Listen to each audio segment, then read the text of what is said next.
अब आती है बिंब की बात। बिंब मतलब होता है इमेज। काव्य में क्या होता है, काव्य में जो कुछ प्रस्तुत है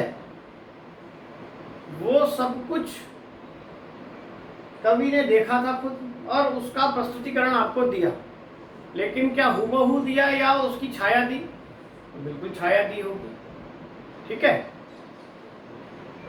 जैसे कवि ने पहाड़ देखा, अब पहाड़ आपको दिखाना चाहता है, कैसे दिखाए?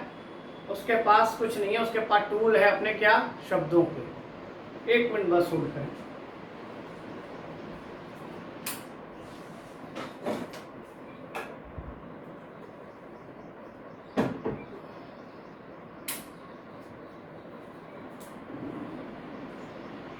तो उस कवि के पास क्या है? कवि के पास है उस टूल्स का इस्तेमाल करना। कैसे करें उस टूल का इस्तेमाल? जैसे चित्रकार के पास तूलिका है, रंग है, वैसे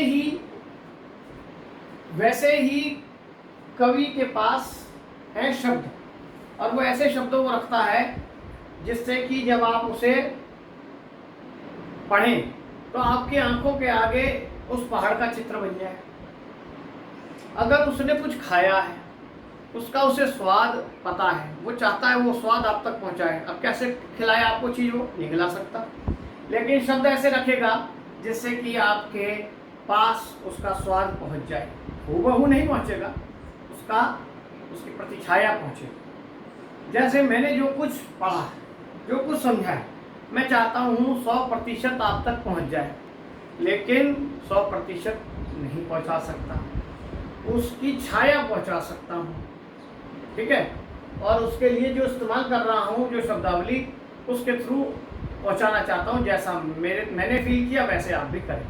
ठीक है, तो शब्दों में जो अर्थ छिपे रहते हैं, शब्द में क्या छिपा हुआ है? अर्थ। इसीलिए भारतीय काव्यशास्त्र में कह दिया शब्दार्थो सहितो काव्यम।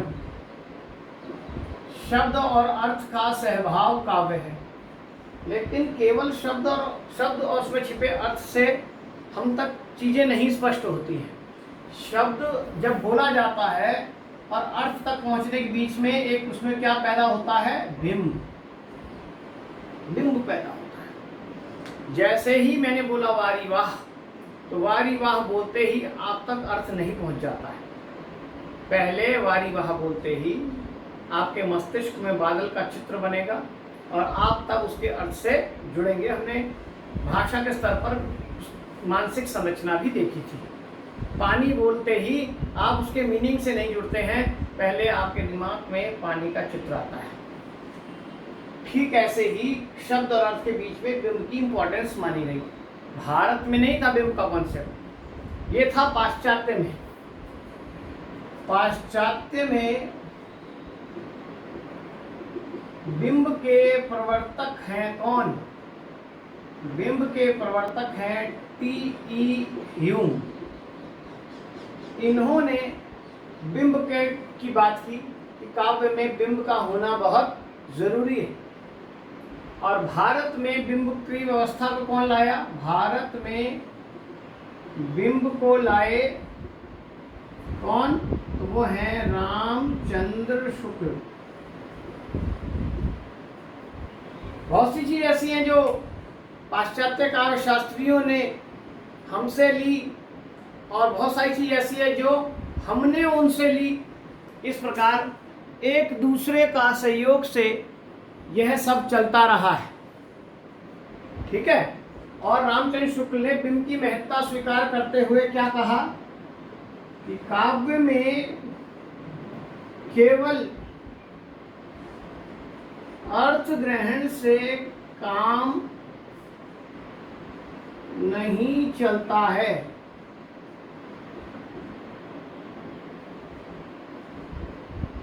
उसमें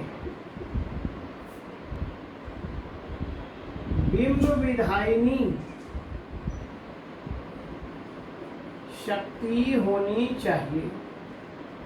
जो भी कवि शब्द ले केवल अर्थ प्रकट करने वाला नहीं होना चाहिए, उसके साथ साथ वो क्या होना चाहिए, इमेज क्रिएट करने की ताकत रखने वाला होना चाहिए। अगर वो शब्द नहीं है तो उसकी कोई वैल्यू नहीं है। ठीक है, ये बात इन्होंने की है।